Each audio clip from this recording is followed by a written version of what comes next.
오늘은 사진 한 장을 보고 설교를 시작하도록 하겠습니다. 사진 좀 보여주시면 감사하겠습니다. 여러분 혹시 보신 분들 계신가요? 최근에 이슈가 되었고 뉴스에 나온 그런 사진입니다. 네.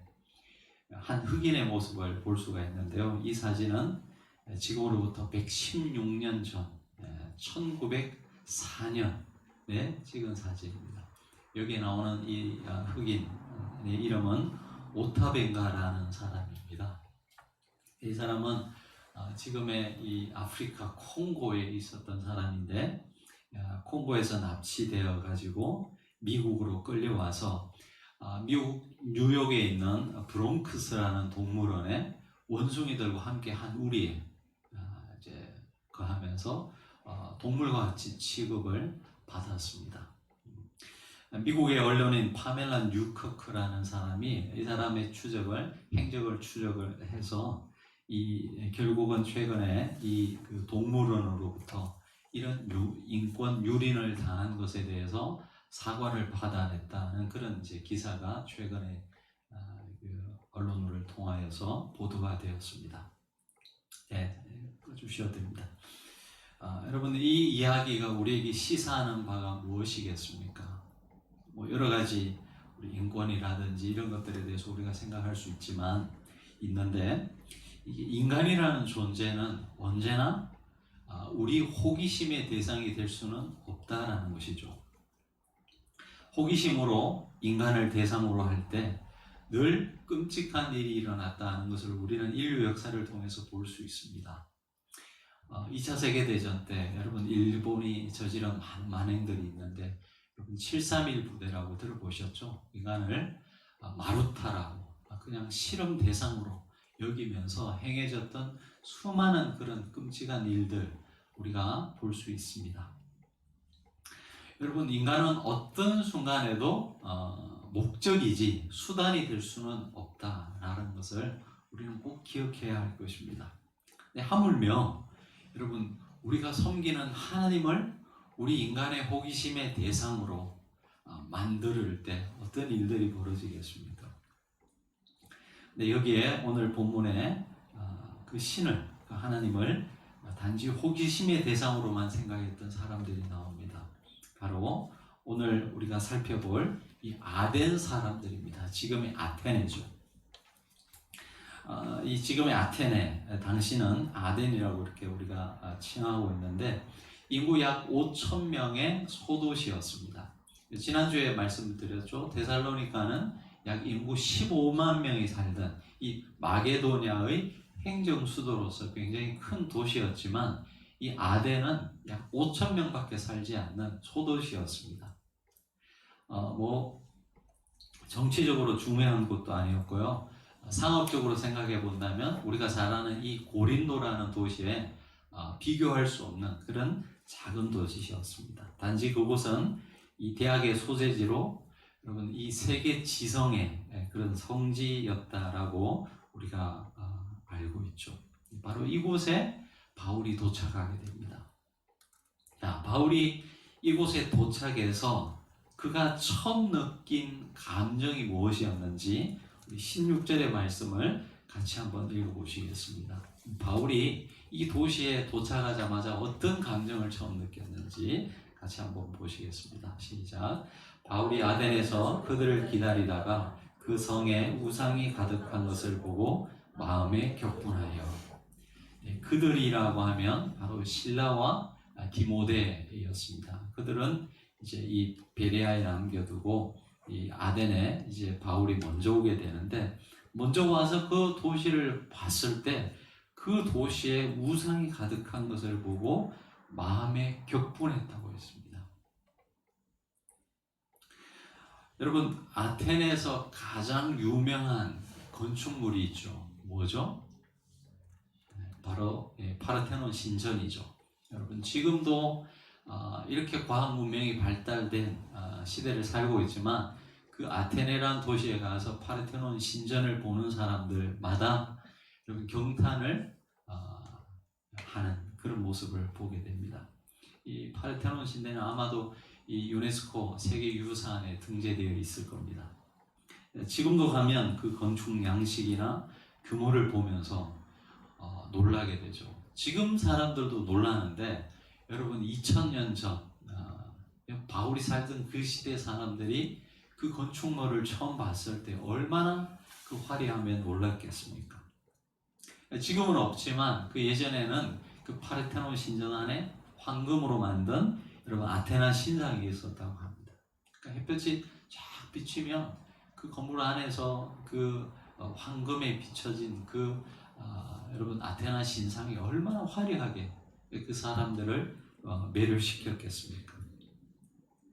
근데 바울은 그런 인간의 건축물에 매료되어 가지고 경탄을 한 것이 아니라 그곳에 가득한 우상을 보면서 여러분 거룩한 의분을 가졌다라고 이야기하고 있습니다.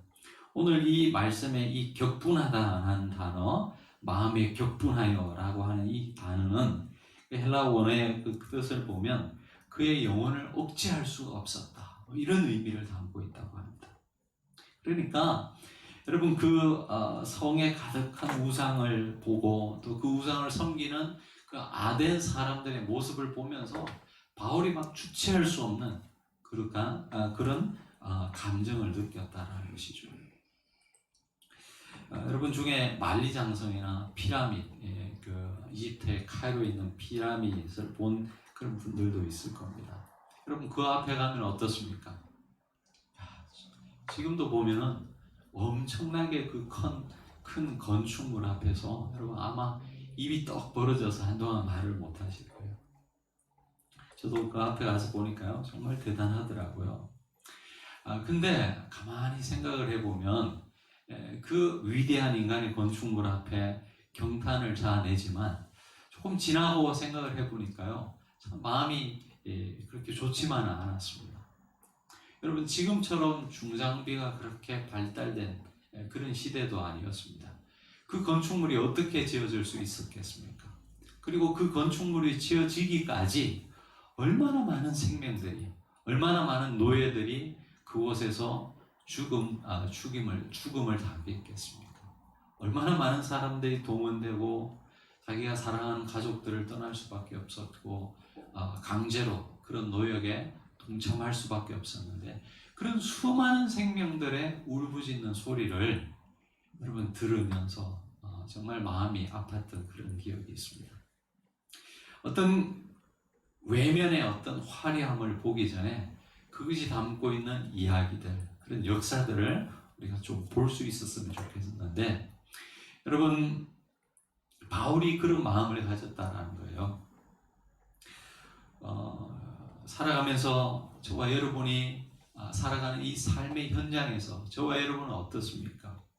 우리 삶의 현장에서 만나게 되는 우리 인간이 죄악이 만들어낸 수많은 우상들, 그리고 그 죄악의 결과로 펼쳐지는 수많은 고통의 현장들을 보면서 저와 여러분 마음 가운데 진정으로 여러분 이런 바울이 느꼈던 거룩한 분노가 우리 가운데 있는지요?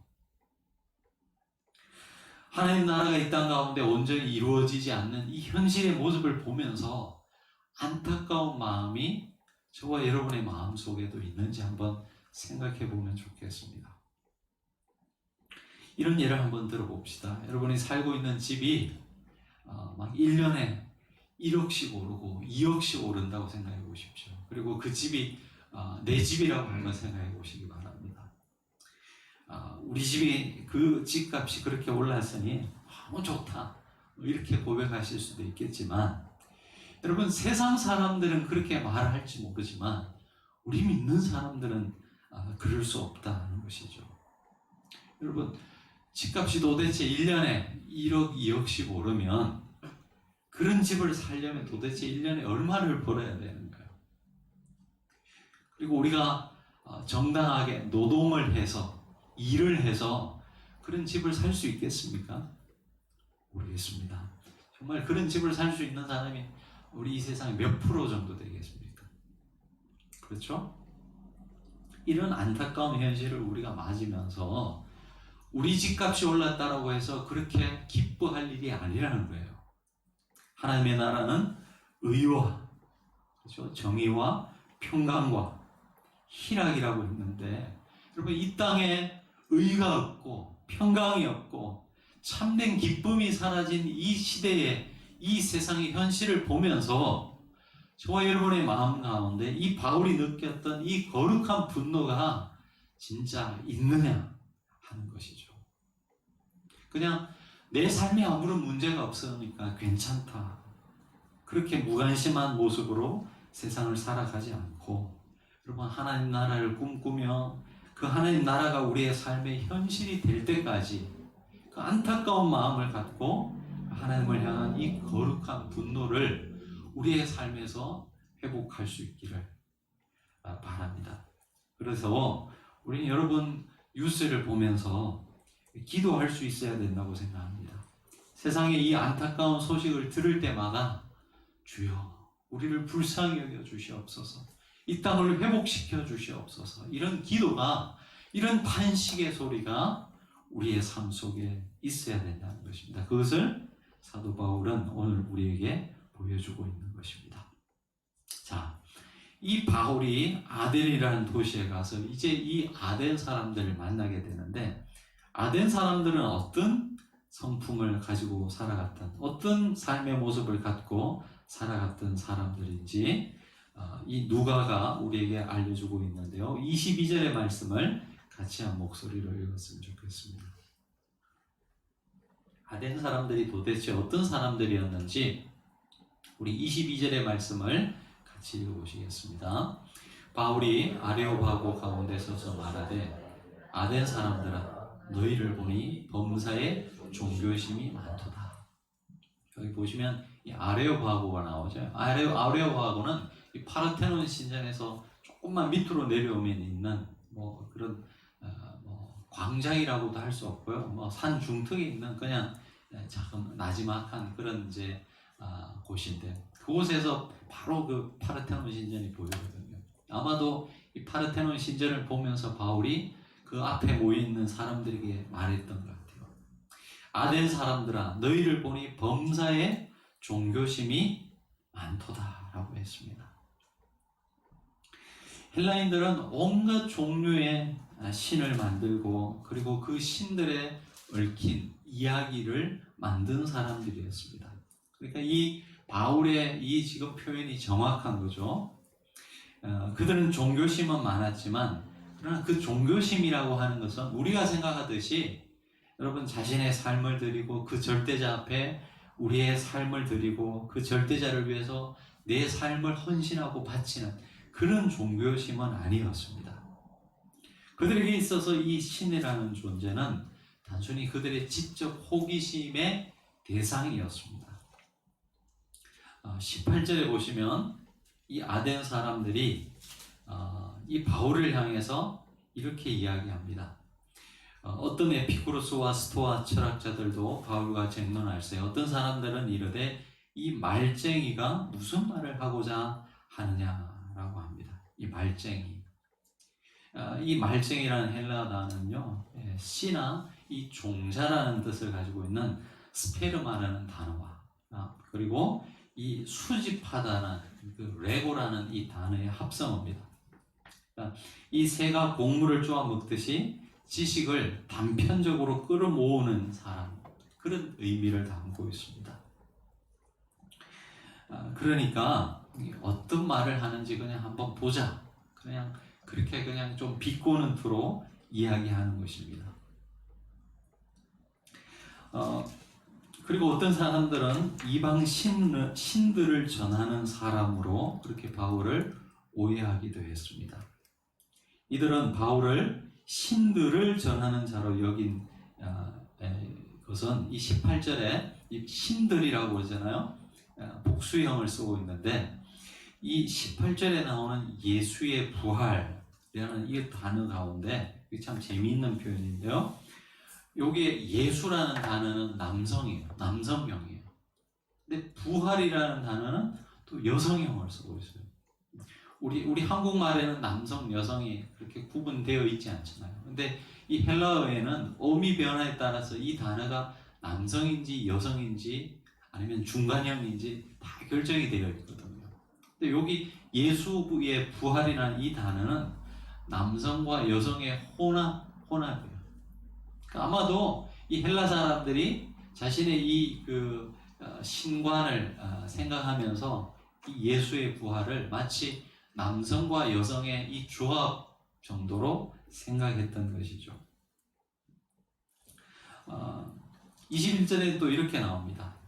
가장 새로운 것을 말하고 듣는 것 이외에는 달리 시간을 쓰지 않음이더라. 이 헬라 사람들은, 이 아테네 사람들은 아마 경제적으로 윤택한 삶을 살았던 것 같아요. 그래서 특별히 생존을 위해서 일할 필요도 느끼지 못하면서 그냥 빈둥빈둥하면서 그들의 관심은 늘 그냥 새로운 것이에요. 이것은 뒤집어 말하면 오래된 것은 언제든지 폐기해버린다는 그런 뜻이겠죠. 한번 여러분 생각해 보시기 바랍니다. 새로운 것이 진리인가요? 진리는 변하지 않는 것이죠. 그래서 어떤 사람은 그렇게 표현하더라고요. 진리는 질리지 않는 게 진리라고 그러더라고요. 여러분 이런 표현들을 볼 때 여러분 이 아덴 사람들에게서 이 신이라는 존재는 정말 내 삶을 드리고 내 생명을 바쳐서 섬기는 그런 하나님이 아니라 단순히 그냥 인간의 지적 호기심의 대상에 불과했다라는 것을 우리가 짐작해 볼 수 있습니다.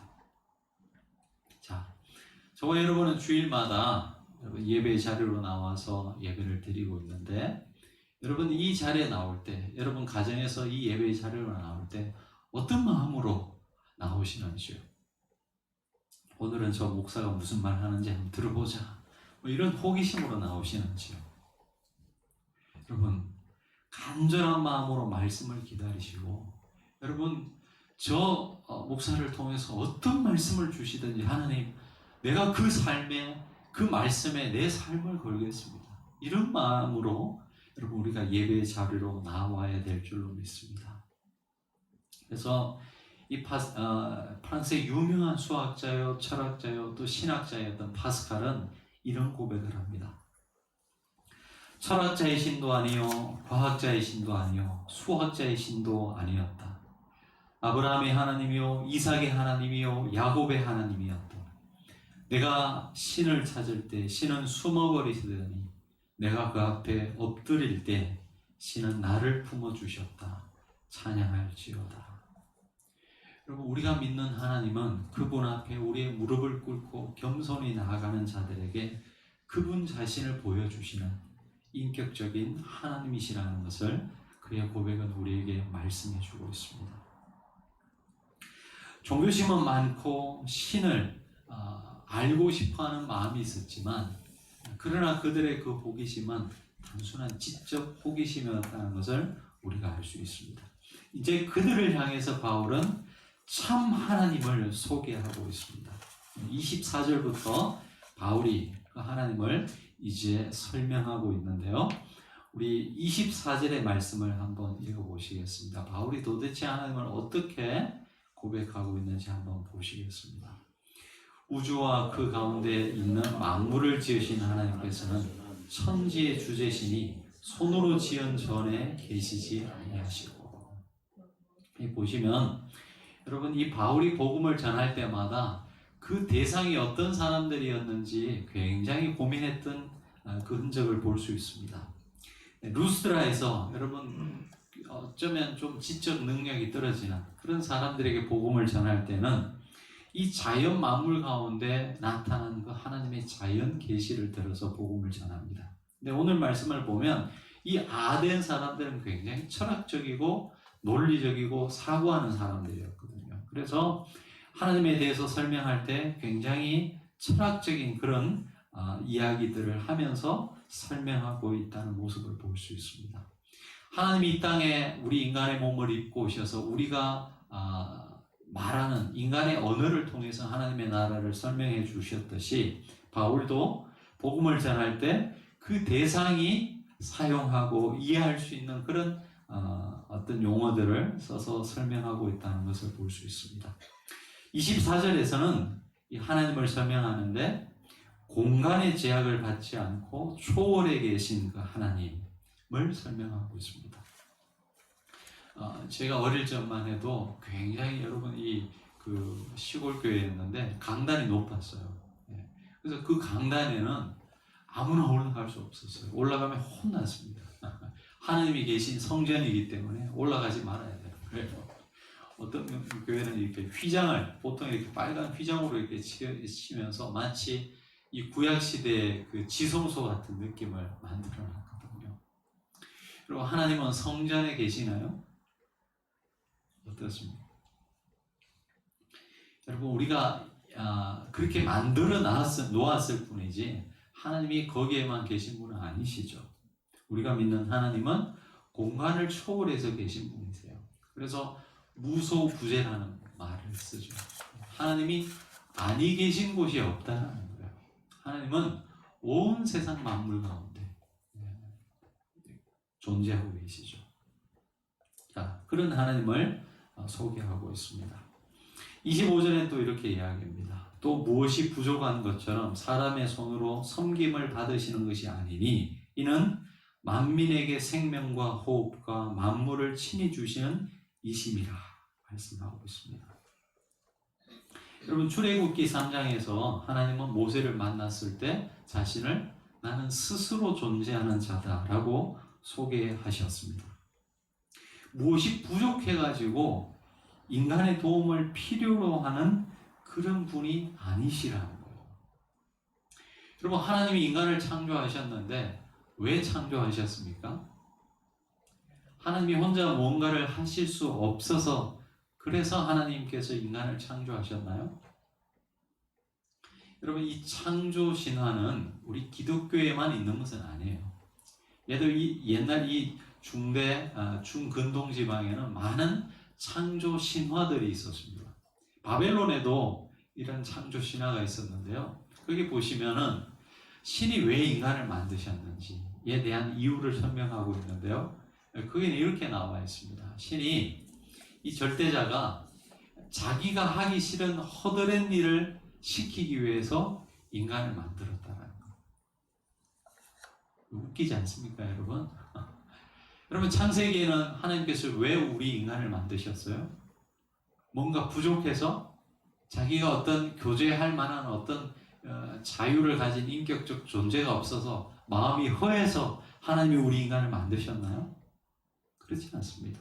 여러분 하나님은 인간 없이도 홀로 계신 분이시고 홀로 계실 수 있는 분이세요. 그러면 왜 인간을 만드셨습니까? 거기에 대한 많은 신학자들의 답이 있지만 우리 인간을 사랑하시기 위해서 사랑을 베푸시기 위해서 그리고 그 사랑의 교제를 나누시기 위해서 우리를 만드셨을 거예요. 우리 지금 바울이 설명하는 그 하나님은 우리 인간의 도움을 필요로 하는 그런 하나님이 아니라는 거예요. 여러분 우리는 이런 생각을 많이 합니다. 우리 인간의 어떤 생각의 수준에서 하나님을 생각할 때가 참 많이 있는 것 같습니다. 주일마다 우리가 우리의 소득의 11조를 드리고 물질적 그런 봉사 헌신을 하는 성도님들 하나님께서 참 기뻐하실 거라고 생각하는데 그러나 사실은 우리가 100만 원을 하나님 앞에 헌금하건 아니면 우리가 가진 전 재산을 하나님 앞에 드리건 하나님 입장에서 보면 다 거기서 거기죠. 한번 생각해 보시기 바랍니다. 여러분 이 온 우주 만물이 하나님의 것인데 우리가 얼마를 드리건 그것이 하나님 앞에 어떤 의미가 있겠습니까? 하나님에게서 중요한 것은 무엇이에요? 여러분 그 드리는 우리의 마음이겠죠. 여러분 우리는 우리 수준에서 하나님을 생각할 때가 많지만 사실 하나님의 수준에서 생각해 본다면 우리가 잘못 생각하고 있는 그런 많은 부분들이 있습니다. 어떤 목사님들은 성전을 화려하게 만듭니다. 그리고 하나님 앞에 드리는 것이 최상의 것을 드리자고 말하면서 이 모든 교회 안의 기물들을 정말 최상으로 드리는 그런 분들이 있습니다. 근데 여러분 아무리 인간이 화려하게 건물을 만들고 화려하게 그 모든 것들을 채운다 할지라도 그것이 사실 하나님 앞에 어떤 의미가 있겠습니까? 그렇죠? 그것을 지금 바울이 꼬집고 있는 것입니다. 29절에 보시면 우상의 어리석음을 바울이 이야기하고 있습니다. 우리 29절의 말씀을 같이 한번 읽어보시겠습니다. 시작. 하나님을 금이나 은이나 돌에다 사람의 기술과 고안으로 새긴 것들과 같이 여길 것이 아니니라. 여러분, 우상이 얼마나 어리석은지를 지금 바울이 설명하고 있습니다. 이 우상의 어리석음에 대해서는 이사야 말씀에 굉장히 많이 나오고 있습니다. 이사야 선지자가 그렇게 이야기합니다. 너희가 같은 나무 재료를 가지고 어떤 것은 우상을 만들고 어떤 것은 땔감으로 쓰지 않느냐. 그 우상이 홀로 움직일 수 있느냐? 그럴 수 없잖아요. 그러니까 인간이 참 어리석은 거예요. 같은 재료를 가지고 어떤 것은 우상의 형상을 만들고 거기에 절하면서 또 똑같은 재료를 가지고 어떤 것은 땔감으로 쓰고 있다는 거예요. 그리고 그 우상은 스스로 걸어 다닐 수도 없어요. 근데 그런 우상을 인간이 스스로 만들어서 섬기고 있는 그 인간의 어리석음을 고발하고 있습니다. 전에 한번 말씀드렸죠. 저희가 제사 드리던 집안은 아닌데 이야기 들어보면요. 제사 드릴 때 12시 되면 이제 제사를 드리는데 그 옛날에는 마당에 빨랫줄이 다 있지 않았습니까? 근데 빨래를 다 걷으라고 했다는 거예요. 왜 그랬습니까? 조상신이 들어오다가 그 빨래 때문에 걸려가지고 못 들어온다는 거죠. 생각해 보시기 바랍니다. 여러분, 그런 신이라면 왜 섬겨요? 왜 섬겨요? 빨래도 피해갈 수 없는 신이라면 왜 섬기냐는 거예요. 우리가 조금만 생각해 보면 이 우상이 가진 그 허망함이, 그리고 그 우상을 섬길 때 인간이 가지는 그 어리석음이 다 드러나 있는데도 그것을 모르고 섬기고 있다는 거예요. 그리스 신화를 한번 보시기 바랍니다. 여러분, 그리스 신화에 나오는 그 신들이 인간하고 다른 게 있습니까? 똑같아요. 서로 질투하고 서로 시기하고, 단지 다른 점이 있다면 인간보다 조금 능력적인 면에서 조금 뛰어날 뿐이에요. 근데 우리 하나님은 그런 분이 아니시라는 거예요. 이 천지 만물을 창조하신 하나님이라는 것이죠. 여러분, 우리가 믿는 그 하나님을 정말 우리가 천지를 만드신 하나님이라고 고백한다면, 여러분, 이 성경에 나타나는 수많은 이야기들, 말씀으로 천지를 지으셨다면 홍해를 왜 못 가르시겠어요? 말씀으로 천지를 만드셨다면 왜 물을 포도주로 못 만들겠습니까? 여러분, 사실 우리 인간이 이성적 존재라고 하면서 하나님은 존재하지 않는다라고 수많은 무신론자들이 그렇게 이야기하지만, 사실은요, 어떤 팩트에 대한 불신이 아니에요. 물이 포도주로 변하는 사건이 볼 수 없으니까, 그런 사건을 볼 수 없으니까 하나님을 믿지 못하는 것이 아니고요. 사실은 하나님을 믿지 않으니까 그런 일을 믿지 못하는 거예요. 그 사실 자체를 믿고 안 믿고가 아니라 그 일을 행하시는 하나님을 믿지 못하니까 그 일을 못 믿는 거예요. 성경이 말하는 하나님은 이 온 천지 만물을 지으신 분이라는 것, 그리고 그 하나님이 참 하나님이시요 우리의 경배를 받게 합당하신 분인 것을 바울이 지금 말씀하고 있습니다. 여러분, 말씀을 맺겠습니다. 인류의 역사는 인간으로 하여금 두 가지 명제 앞에서 서게 하고, 인간은 그 두 가지 명제 속에 한 가지만을 선택할 수밖에 없는 그런 운명 앞에 놓여져 있습니다. 인간을 만드신 창조주가 계시며 오늘도 우리의 삶은 그분의 섭리 속에 진행되고 있다는 것을 믿거나, 아니면 저와 여러분의 존재 자체가 그저 우연히 이 땅 가운데 생겨나게 됐다라는 이 두 가지 중에 우리는 한 가지만 믿을 수가 있어요. 헬라인들은 알지 못하는 신에게 경배를 했습니다. 그런데 하나님은 예수 그리스도 안에서 저와 여러분에게 너무나 분명한 그분 자신의 모습을 우리에게 계시해 주셨습니다. 여러분, 이것은 굉장히 큰 은혜요 선물이라는 것을 꼭 기억하시기 바랍니다. 여러분은 혼자가 아닙니다. 여러분, 이 천지 만물을 지으신 하나님께서 저와 여러분 보잘것없는 우리 한 사람 한 사람을 향한 깊은 애정을 갖고 계신다는 것. 여러분, 제가 언제 이 우주의 크기에 대해서 말씀드렸죠. 여러분, 우리의 상상, 우리의 이성을 초월한 어마어마한 우주입니다. 이런 우주 속에 티끌만치도 못한 그런 우리 존재를 하나님께서 사랑하신다는 것. 여러분, 이게 기적 아닙니까? 그리고 그 하나님께서 저와 여러분의 지금의 삶을 보시고 깊은 관심을 갖고 계시고 우리의 삶을 지금도 견인해 가신다는 것. 여러분, 꼭 기억하실 수 있었으면 좋겠습니다. 여러분, 이게 신비고 이게 기적이에요. 여러분, 우리를 찾아오시는 그 하나님께 여러분의 마음의 문을 여시기 바랍니다. 하나님은 우리 인간에 의해서 좌지우지 되시는 분이 아니세요. 그분은 우리와 전적으로 다른 초월자이십니다. 하나님을 조정하려고 하지 마시기 바랍니다. 다만 그분께 무릎을 꿇고 여러분, 우리의 삶을 드리며 경배하시기 바랍니다. 그때 하나님은 우리를 찾아오십니다. 기도하시겠습니다. 하나님 아버지, 은혜를 감사합니다. 주님은 우리의 창조주시오. 우리는 당신의 피조물인 것을 늘 잊지 않게 도와주옵소서. 그러나 우리를 창조하시고 그냥 내버려 두신 분이 아니고 지금도 우리를 사랑하시고 우리의 삶에 찾아오시고 함께 하시는 하나님인 것을 또한 기억할 수 있게 도와주옵소서. 하나님, 우리가 살아가는 이 시대에 참으로 어려움이 많이 있습니다.